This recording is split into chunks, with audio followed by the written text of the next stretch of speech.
Welcome to Take Your Points.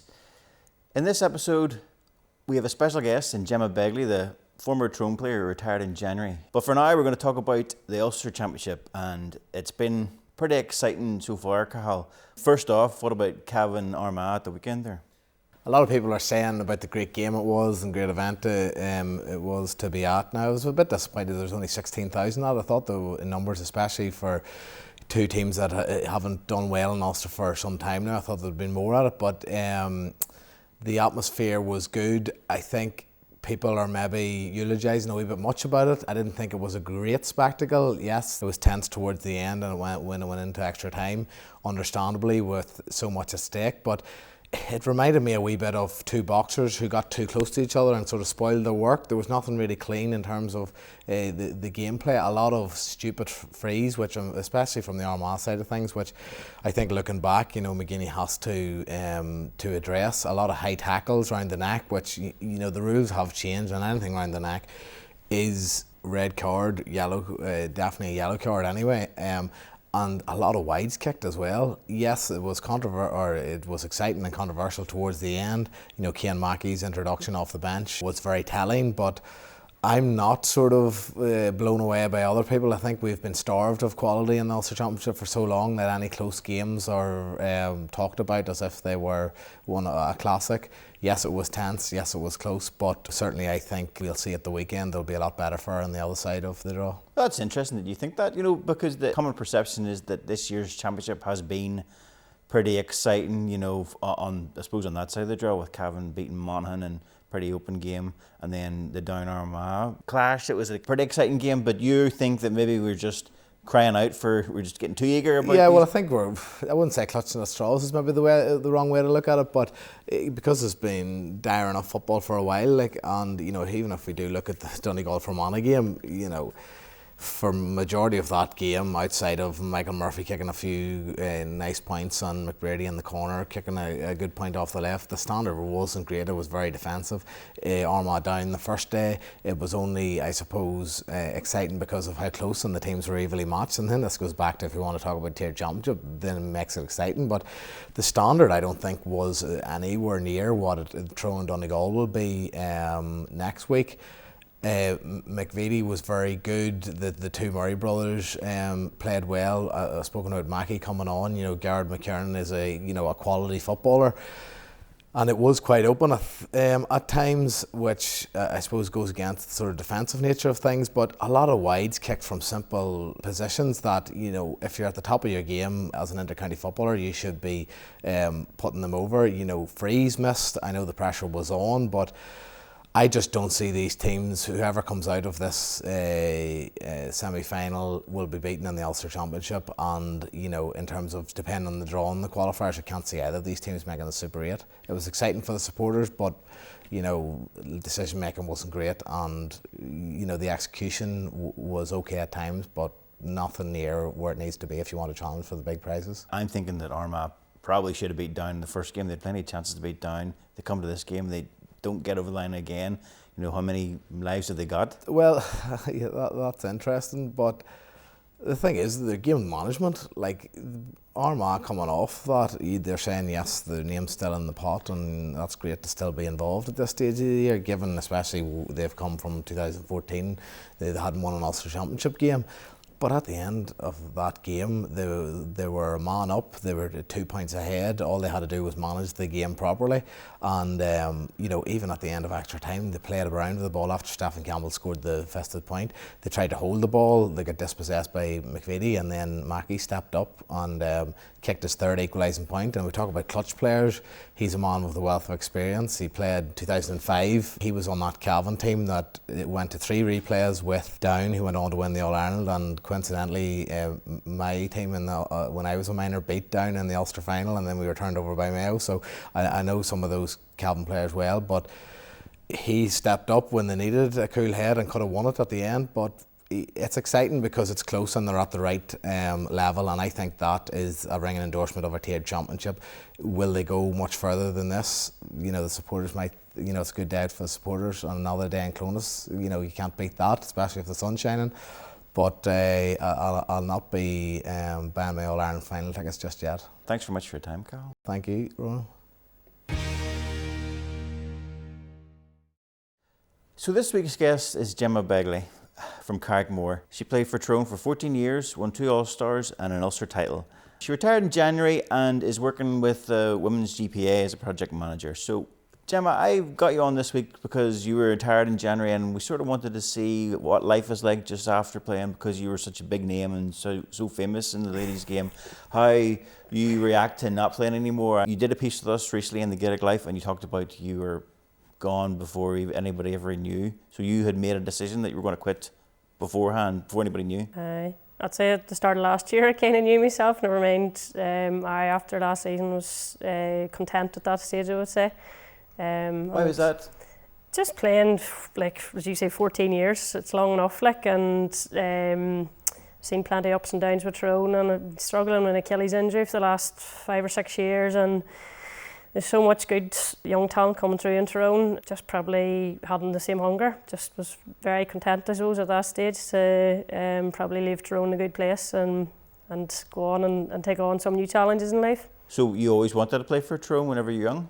Oh, aye. That was an obsession from no age, as I say. That was only looking back there a while back, that even from the summer camps, I suppose, when they were probably only starting back at that stage, back in '95, I remember made up in Carrickmore and Brian Doher and Peter Canavan coming. That was the year Tyrone had the run to the All-Ireland final. And sure, it was probably one of the standout memories, I suppose. Just always football, that was all I ever wanted to do. What players were you looking up to, or were you trying to be like? Canavan was the big hero at that stage, and then probably a couple of years after that, 1999, then Tyrone ladies got to the Junior All-Ireland final, and Tyrone, Carrickmore had probably Eilish Gormley, Lynette Hughes, I think Connie Fox might have been on at that stage as well. So I had no shortage of great role models within my own club, which was brilliant. Mm-hmm. What about the highs? You know, was it 2010, or what would have been the high point for you? Definitely 2010 was something very special now. As I say, we'd been knocking on the door for a few years. We'd been to a few semi-finals. 2009 we won the Ulster Championship, but it was a disappointing defeat, I think, to Cork in the quarter-final. We were well beaten. And then 2010 probably seemed like came out of nowhere, but I suppose we knew the talent we had and the amount of work that was going on in the background with Niall Colton and Colm Donnelly managing us at that stage, and the work the boys put in was just phenomenal. And we had some brilliant players like Sarah Donnelly in midfield, and Sarah Connolly, a short-lived senior career, but she was just a phenomenon at underage, and it was fantastic to see them girls getting that opportunity to put themselves, I suppose, on the biggest stage, if you like. So it's probably one that really stands out.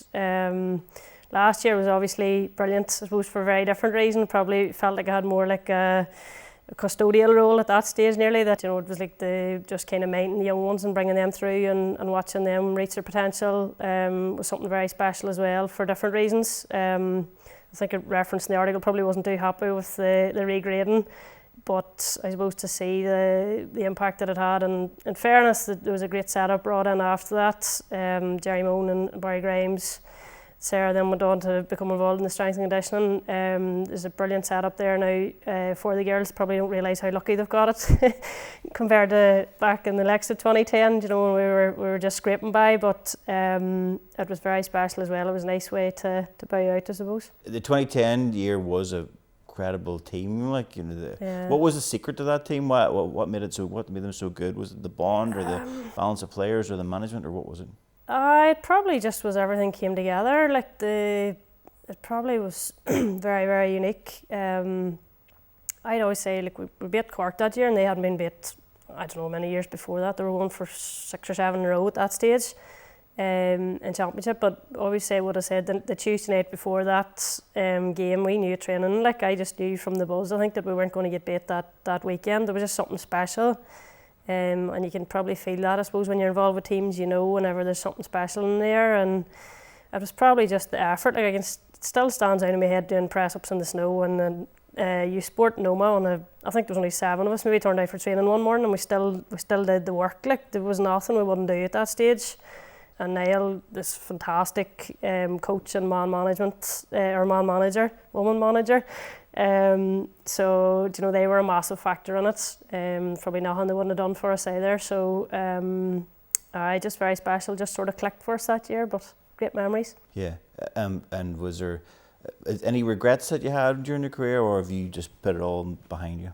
You probably would have regrets, like you'd still maybe, I suppose whenever you're looking back on different years, you probably always would have thought you could have done, you always think you could have done better, I suppose. You're talking about 2009. We were on 2007 as the first year, we really came through. Mayo beat us in Breffni Park. We were up at half time, I think, and they came back on us with probably one. That was my first big crushing defeat, if you like, to think that we threw something away maybe at senior level. I remember in 2005 being taken off before half time against Monaghan in an Ulster Championship final, I think it was. So there's been plenty of bad days too, but I suppose the earlier and wiser you get, you keep it all in context. I suppose nobody would be able to say, I don't think, that they have no regrets. But if you've done your best, I suppose, and always try to do things for the right reasons, I think you can be content enough. Is the reason why you've moved into working as a project manager in the women's GPA, is that because you couldn't stay away from the game, another way to give back, or what was the thinking there, or did just an opportunity come up and you wanted to do something to help them? It probably was that. It was just the timing of it maybe as well. Things probably weren't as good in Tyrone at that stage. That was 2014-15 it was setting up. And it probably just felt like that there was just something more. There was an opportunity there that the players could come together and make a positive change. And you probably see just how much the game was changing, and how much good was going on, I suppose, in the GA, and about how you kind of look over jealously at how the lads county players, I suppose, were being looked after. And it really was just an element of, we can do better here, let's pull our socks up and do something collectively. And it was just the timing of it, I suppose. That's the way I got involved in the first place. And it's been something, I suppose, that I've been passionate about. And it probably taps into sort of that notion of the social conscience, I suppose. Probably want to help others and maybe feel like you can give something back.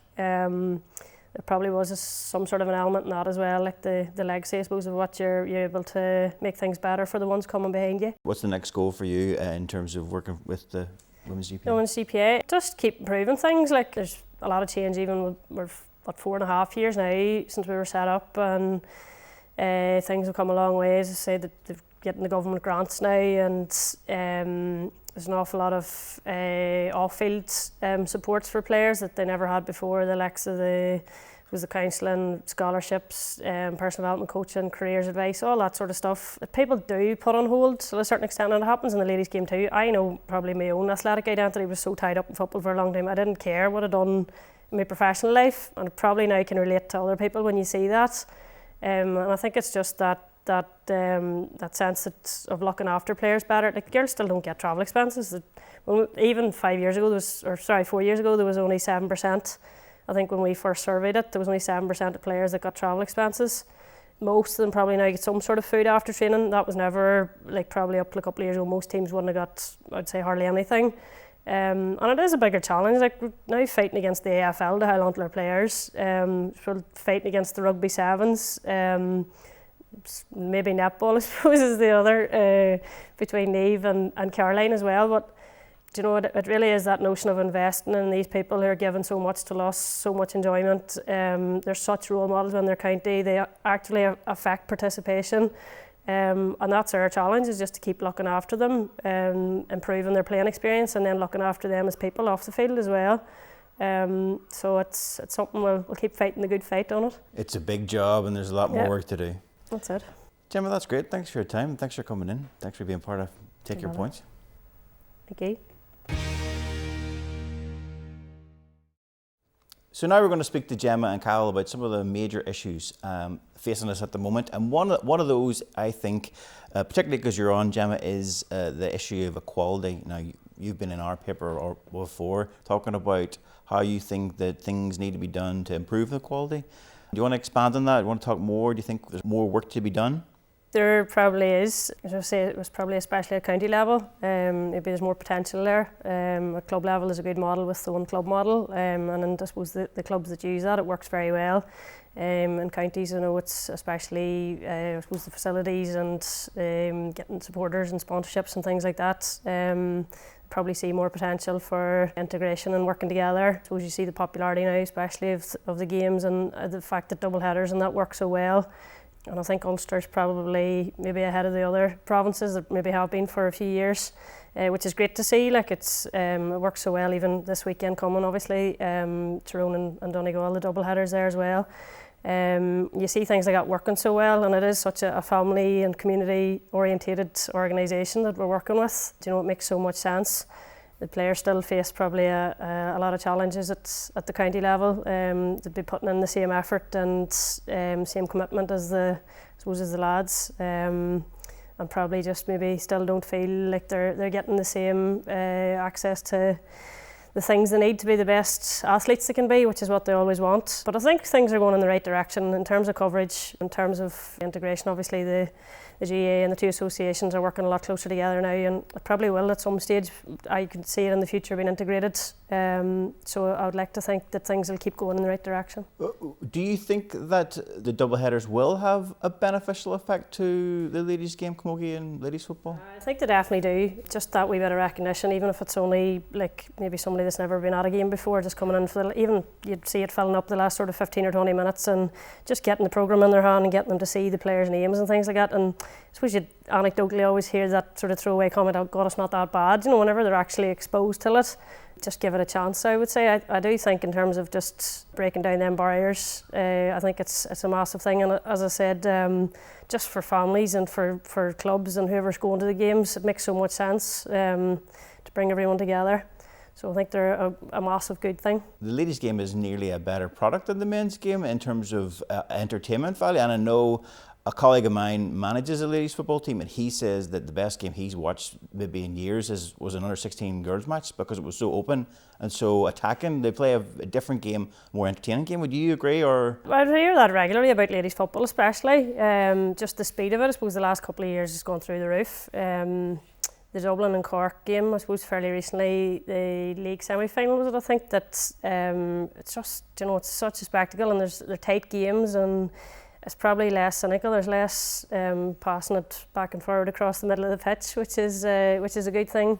Now it has got more tactical. I'm not saying there's not it's not hell for leather, free for all sort of thing, but certainly in terms of entertainment value, like over the last 10-15 years, the amount of All-Ireland finals that have been won by a point or 2 points, it probably says a lot. You know, and they're high-scoring games as well. So it is a great spectacle, and you'd hope, I suppose, coming back, you'd hope that exposure just, you know, breaks down the barriers and hooks a few more people onto the game. Cahal, were you one of the ones that were hooked? You wrote a column recently in our paper about equality in the ladies' game, and you felt that time is right for more exposure to these games. What was your reason for writing that? I wrote my article a couple of months ago on the eve of International Women's Day, and it was really to set out where the women's game has been and where it has come to. And last year the GAA signed a memorandum of understanding with the Ladies Gaelic Football Association and the Camogie Association in terms of putting together more intricate framework in terms of promoting the games across the board. And I would agree with Gemma in relation to that. Promotion is key, and I've spoken about promotion in terms of the GAA in the wider sense.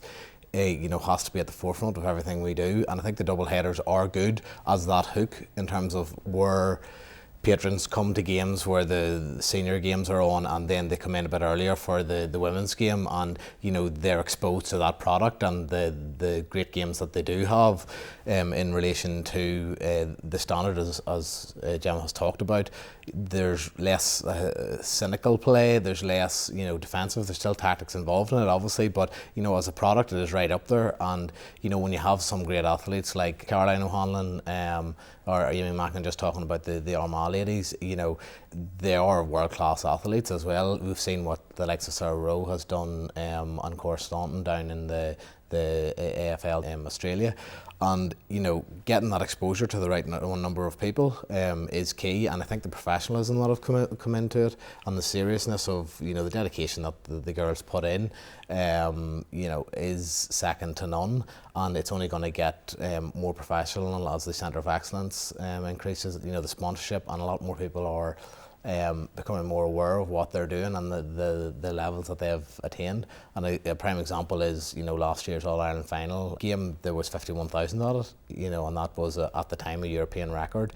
We have the Women's World Cup starting this week as well, and I think it's a great time for that level of exposure to women's camogie and women's Gaelic football, and I'd be an advocate of what they're trying to do. Are they getting their fair share though? You know, their fair share of resources? Question. I suppose there's always an argument for it in terms of their own association. Effectively, each camogie and the LGFA county board are separate, and that's always going to be an argument, I suppose, thrown back at ladies' teams. But I suppose when you look at the bigger picture stuff, as I say, it works so well at clubs when the associations work together. I think that's where you can get the economies of scale, if you like. We were just talking about the Armagh Centre of Excellence. You'd kind of wonder, is it better for separate resources and infrastructure spend, or would you be better coming together and like letting all the teams use that? Like I suppose each county centre of excellence or county grounds, or whether it's club grounds that are dedicated for counties. In terms of government funding, I suppose there's quite a big discrepancy, but it's fairly new in the ladies' game. But in terms of the first couple of years, like the governance had to be proved. They had to be proved that it was working and making an impact, and it has been received very well. Doing what's right for the ladies' game. It's not just necessarily replicating what's best for the men's game, but it's like looking at the ladies' game in their own context. And it was felt very much at that time that it was more useful for, like, girls just want the chance to be the best athletes they can be, and like for them to be going to training and not even having maybe a strength and conditioning coach or performance analysis. That was a priority area to address, I suppose. So you kind of standardise that level of basic minimum standards first, and then keep growing the game. So that's one area, I suppose, one very specific tangible thing that we would hope to keep growing, and I suppose we'll keep making the argument for that in the years to come. It's incredible that they're able to play at the level that they play at and not have the same resources. You wonder, maybe are the men getting too much? You know, what do you think, Cahal? You think they've got enough? Are they going the right way? Well, I think they've been trailblazers in terms of everyone's talking about the tiered championship, and it's not and I would certainly look at the Ladies Gaelic Football Association and the Camogie Association. They're not all waiting on handouts from the likes of government, and like when we're looking at the Ladies Football Association, they're still not recognised by Sport NI. So, you know, that's an issue up here, but what they have done is taken it upon themselves to actually enhance the product they're producing. Like Lidl coming in sponsoring has made a major benefit to what they're trying to do, and you know how they have structured their championship. We've talked to our blue in the face, and I did an article on tiered championships in terms of the football, and that was something that the ladies game have had in for a number of years now, and has reaped serious rewards in terms of the interest, the popularity of the game, in terms of the competitiveness of the offering. We've talked about, you know, the high level Dublin Corks of this world, but also locally the Antrim girls, what they're doing, Fermanagh as well, and Derry, the success that they've had, that can only be a positive thing. And when I talk about my club, we have recently set up a women's football club within the other three codes that we have, and the number of young girls that are they're enjoying the game, and it's really gone from strength to strength. And you know, it's certainly something, when they talk about resources, they're not waiting on these handouts, they're really pushing on to produce a product, and you know, they have to be commended to that. And to be honest with you, some of the men's teams and the administrators in the men's side of things could take a leaf out of the women's book, I think. Yeah. And you would say that the men's game should start considering moving to a tiered structure? I think it probably makes sense, like in the long run. If you're just doing it because that's the way it's always been done, like that's not the right reason to be doing it. Like they should properly look at it and come up. I know there's proposals sort of all over the place. I don't know what's the hot one at the minute, but I do think you need to be doing what's in the best interest of the game, and keeping players in the game is the other thing too. Like this notion of, I suppose, going out and training for maybe 3 or 4 months for a championship and then playing a couple of games, and you might get hammered in both games. Like it's not good for anybody. Like if it makes more sense, do you know, why would you not do it? Why would you not give lads a chance to, I suppose, have success, a realistic chance? And maybe if it is more of a Champions League style format or World Cup format or whatever it is, to give them more games as well. That's all anybody wants, is to play more games. Yeah, we spoke about it already in the show, but I was looking at it and thinking to myself, Down Armagh, cracking game, Carvill Armagh, cracking game. This is proof that we don't need a tiered championship. But then there's a counter argument to that. Those teams are at the same level, so in a tiered championship they would be playing against each other. What do you think, Cahal? Yeah, well, absolutely, and that's exactly the benefit of a tiered championship, that you have teams playing against each other. But let's look at the opposite of that there. Everyone was lauding Limerick for beating Tipperary in the Munster Championship, and they went out against a Cork team which are no great shakes, and they got absolutely hammered. And then look at Antrim. What benefit is it to that Antrim team? And I know a number of the guys personally living in Belfast, but going up to knowing that they're going to be beaten by Tyrone and trying to keep the score down, it's nice to pull the jersey on, and that's brilliant, and say you've played for the county and an Ulster Championship, but it's doing no one any good. And I attended the Saffron's Business Forum a number of weeks ago, and all anyone was talking about was the current structure is not helping Antrim football. And the converse of that again is, look at the Antrim hurlers, how they're going in the Joe McDonagh. At the right level, they're playing some brilliant stuff. The game of the weekend against Offaly was top notch, getting good coverage in relation to that there. So promotion is key. You package it and you promote it properly at the right level, and it can be a really vibrant championship. And I am a big advocate of the tiered championship, and I think it also promotes participation as well. Good time to leap on to this weekend's games. What do you think about the hurling championship matches? Antrim are playing Westmeath, Derry are playing Meath and Christy Ring, and Down are playing Roscommon. How do you see those matches going? Well, I suppose in terms of Down and Roscommon, Down are coming off a massive victory over a Donegal team, which, to be fair, are significantly depleted with departures from the team and injuries. I fancy Down to overcome Roscommon. I was actually pretty surprised that Roscommon did as well as they have done in the Christy Ring. I thought that this might have been too much for them. So certainly I would say the way the Down guys are going there, they've been impressive so far during the course of the Christy Ring. I think they'll win that there.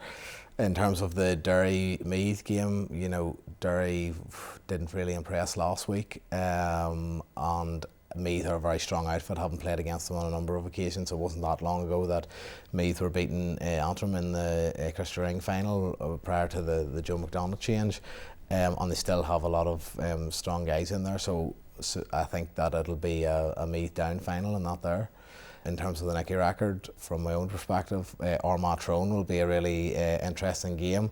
Tyrone are going very well. I picked Mayo to win the Nicky record at the start of the season, and they've been very lacklustre, and I think it's with the Tyrone guys. They have one of the main clubs in there, and some of the guys have opted out of the team, and I was shocked actually that Sligo, another team that from when I played, were operating at the Larry Moore, and they have a good chance of making a final as well. So I think I can't go against Armagh against Tyrone. That would never be the case. That'd be railroaded from Middletown. So I think Armagh will do the business there, and I think maybe with the additions that Sligo have put in, I'll go with a Sligo Armagh final in the Nicky record. And in terms of Joe McDonagh, Antrim, very impressive at the weekend, it has to be said. They went down to 14 men, which was controversial enough sending off. And then in terms of turning over, and I think maybe we look at Offaly because they're the powerhouse when I was certainly growing up and hitting the ball against the wall as a younger man. But they have been, I suppose that's the level they're at again. Talking about tiered Joe McDonagh, they're at that level for a reason. If they were any better, they would be competing in the Liam McCarthy. But the fact of the matter is, they got relegated last year because they weren't good enough, and they haven't been great in the Joe McDonagh. But I think Antrim, I thought Kerry in the opening game would have beaten them, but they again were very impressive there, and they've continued on that streak. So I think it'll be an Antrim win. Antrim's just a case of attitude, really. They've got smashing hurlers, really, really good players. But if they don't believe, then they're awful. But whenever they do believe, they can be brilliant. Michael Dagnan talked about Neil McManus at the weekend there and the great player that he was, and he is a very capable player, and he's been a good leader for Cushendall as well. But I was shocked actually James McNaughton didn't start, but they have some really good players, and on their day, they're a match for anyone. Now, Westmeath are a good outfit as well, but certainly I think Antrim need to, number one, get their best players out, which I think they have, and then have buy-in from those players. They went away and we talked about the warm weather training camp that they went on, and I think, to be honest with you, that's really galvanised the team, and they look a force to be reckoned with. Mm-hmm. Gemma, you are facing into a championship this year, which you're not playing in. How do you feel about that, and what do you think about this weekend's matches? I'm more than happy, to be honest, to be sitting watching. I think it'll be a great championship. As I say, Ulster's very competitive. The senior championship, and Tyrone, Donegal, I suppose no better way to start. It'll be a good challenge for Tyrone now, just up from intermediate, and they've had a few great battles with Donegal and challenge matches even over the last couple of years. There's never been much between them, so it'll be a good, I suppose, litmus test to see where they're at, and it'll be good to see if they can raise their game for it. I suppose Donegal probably would have been big favourites if it had been even up to last year, but they've probably lost a few, just a wee bit of class this year. So I'd say it'll be a tight enough game. I wouldn't like to call it either way. I wouldn't want to bet against Tyrone. And Armagh and Monaghan is the other game then as well. And again, it'll be so tight. I don't know, like probably Armagh slightly favour them. Monaghan are probably going through a wee bit of rebuilding at the minute as well. If and through a few players, Armagh probably just a wee bit more settled. Plenty of class up front as well. It's always I think a match winner on its day. So it'll be an interesting weekend now to see what comes out of it. And will you have any interest in the men's game? I might stay for it too. First 10 or 15 minutes. It'll be a good game as well. I'd say it'll be very tactical. But sure, I'd like to see Tyrone doing well as well. Would you agree this is the winner of this will win the Ulster Championship? I would never like to bet against Armagh or Cavan now. There's some battle there at the weekend, might sharpen them up, but I would say they'll be strong favourites now whoever wins the Tyrone Donegal match. Cahal? Donegal or Tyrone team, no matter who comes out, be it Cavan or be it Armagh, I'd say there's going to be 6-7 points in the Ulster final, and that's from Armagh speaking.